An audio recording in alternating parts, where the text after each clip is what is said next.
I've been podcasting since the dawn of podcasting, so about 20 years.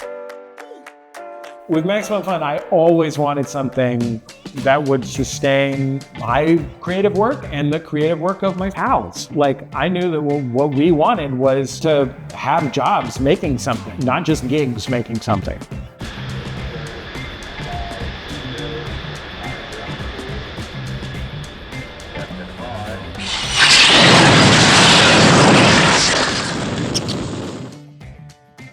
I always knew, like, if I sell, I got to sell to somebody I want to work for. It's hard to find them.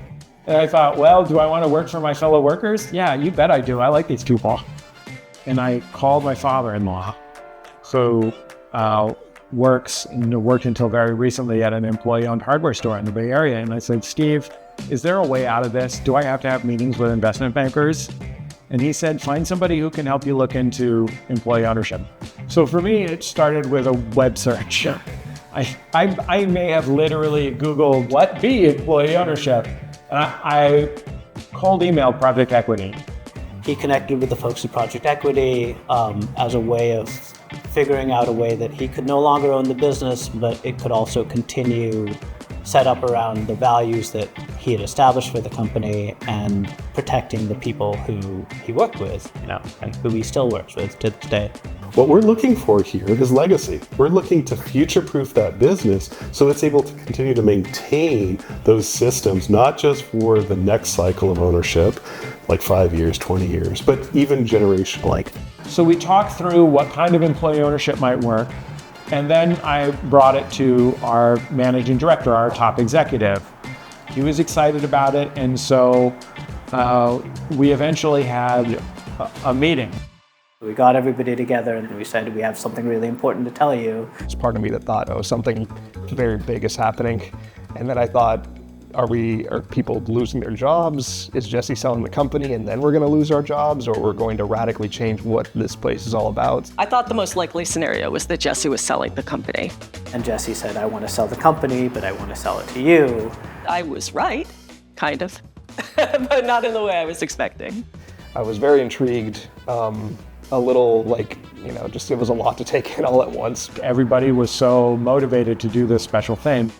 And seeing him talk about this idea of, making Max Fun worker owned and selling to us, seeing his excitement was cool. This is an ethical way for him to get what he needed to do to, keep his life in order, and for us to have a cool opportunity to kind of have some equity in what we're doing. The great thing about working with David and Project Equity was having it broken down a little bit. It's comforting to have somebody who's done this before. We haven't done it before, but Project Equity's done it before. And so having that resource to bring it down to bite size helped a lot. So what's unique in a worker co-op is that each individual that is an employee has an opportunity to become a member. There's control, reward, and there's risk. Part of the reward is being able to be involved in the decision making, being able to have an opportunity to run for the board of directors. So when the board and the outgoing board members announced that it was time to elect some new board members to the board of directors, they put out a call to the co-op and said, here's an opportunity to, throw your hat in the ring. That was an immediate place where I was like, this is the way that I can make a difference. We have found a way that allowed me to meet my goal, also to sustain this thing that was my life's work in a way that I felt honored the values that created it, right? And that's a big deal. That's a hard thing to find. And I'm really, really happy that I did. I'm a worker owner now too. I didn't leave.